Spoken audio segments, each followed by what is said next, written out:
Hello friends, we are going to discuss IPC Chapter 2 General Explanation.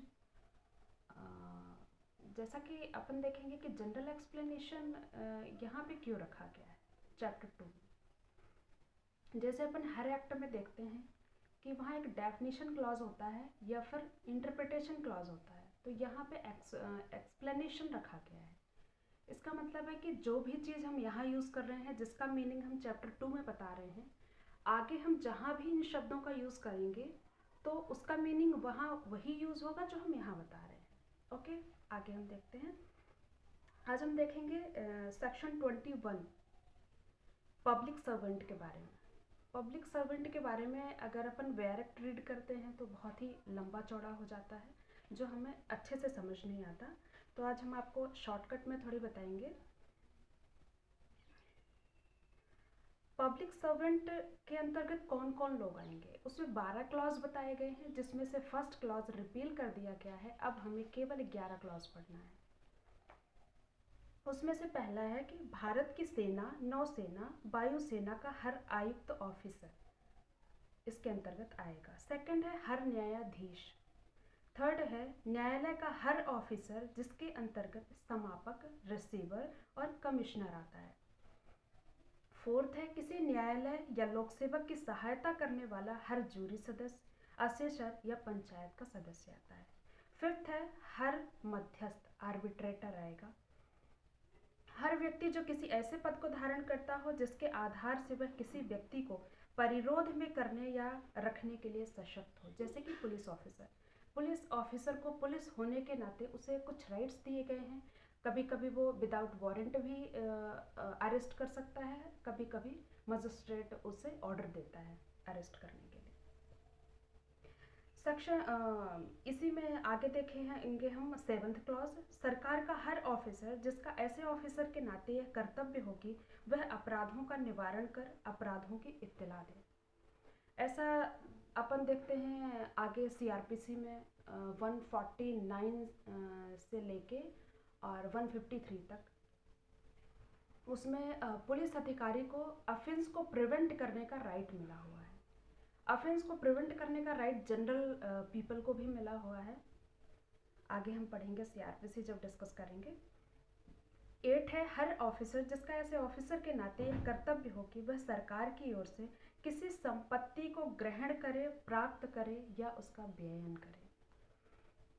9th है हर officer जिसका ऐसे officer के नाते यह कर्तव्य हो कि वह किसी ग्राम, नगर या जिले के किसी धर्मनिरपेक्ष सामान्य प्रयोजन के लिए किसी संपत्ति को ग्रहण करे, प्राप्त करे, रखे, व्ययन करे या उसका सर्वेक्षण करे या निर्धारण करे। यहाँ पे जैसे पटवारी लोग आ जाते हैं। 10 है हर व्यक्ति जो ऐसा पद धारण करता है जिसके आधार से वह निर्वाचक नामावली प्रिपेयर करता है, प्रकाशित करता है, उसे बनाए रखता है, उसे रिव्यू करता है, निर्वाचन के किसी भाग को संचालित करने के लिए सशक्त है, ये आएगा। प्लस 11 है हर व्यक्ति जो सरकार की सेवा या वेतन में हो या किसी लोक कर्तव्य के पालन के लिए सरकार से फीस या कमीशन के रूप में पारिश्रमिक पाता हो। इसी में बी क्लॉज है स्थानीय प्राधिकारी की अथवा केंद्र, प्रांत, राज्य के अधिनियम के द्वारा अथवा कंपनी अधिनियम 1956 की सेक्शन 617 में यथा परिभाषित सरकारी कंपनी की सेवा या वेतन में हो। दोस्तों, हम यहाँ पे आपको बताना चाहेंगे, जहाँ तक सरकारी कंपनी की बात है, सरकारी कंपनी कभी भी पब्लिक सर्वेंट नहीं कही जाती है। सरकारी कंपनी के जो कर्मचारी होते हैं, एम्प्लॉय होते हैं, वो लोक सेवक कहे जाते हैं। इस पे सुप्रीम कोर्ट का डिसीजन है, वो मैं आपको बताना चाहूँगी। 2009 का है, national small industries corporation limited versus state, NCT Delhi का केस है। इसमें कहा गया है कि एक सरकारी कंपनी आईपीसी की सेक्शन 21 के अंतर्गत एक लोक सेवक नहीं है, परंतु ऐसी कंपनी का प्रत्येक कर्मचारी, प्रत्येक एम्प्लॉय पब्लिक सर्वेंट माना जाएगा। आगे इसमें 3 एक्सप्लेनेशन भी दिए गए हैं जो हम डिस्कस करेंगे। फर्स्ट एक्सप्लेनेशन है कि ऊपर के वर्णनों में से किसी में आने वाले व्यक्ति पब्लिक सर्वेंट हैं, चाहे वे सरकार द्वारा अपॉइंट किए गए हों या नहीं। खुद से भी अगर पब्लिक वेलफेयर के लिए वो काम कर रहे हैं तो वो भी पब्लिक सर्वेंट माने जाएंगे। जरूरी नहीं है कि उन्हें सरकार ही अपॉइंट करे।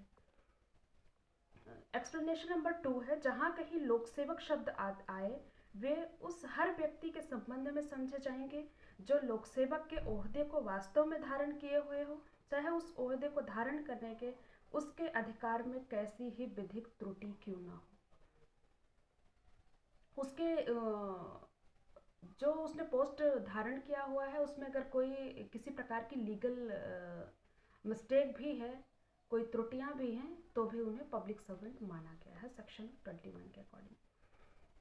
एक्सप्लेनेशन नंबर 3 देखते हैं हम। निर्वाचन। निर्वाचन शब्द ऐसे किसी विधायी, नगर पालिक या अन्य लोक प्राधिकारी के नाते, चाहे वह कैसी ही स्वरूप का हो, सदस्यों के वर्णार्थ निर्वाचन का द्योतक है, जिसके लिए वर्ण करने की पद्धति किसी विधि के द्वारा या अधीन निर्वाचन के रूप में विहित की गई है। निर्वाचन एक तरीके से किसी को जैसे निर्वाचित किया जाता है, इलेक्शन किया जाता है, जैसे प्रेसिडेंट का किया जाता है एग्जीक्यूटिव में, ऐसे विधायी में भी लोगों का निर्वाचन किया जाता है। उनके बारे में बताया गया है कि जो लोग ऐसे निर्वाचित होते हैं उन लोग भी आते हैं पब्लिक सर्वेंट के अंदर।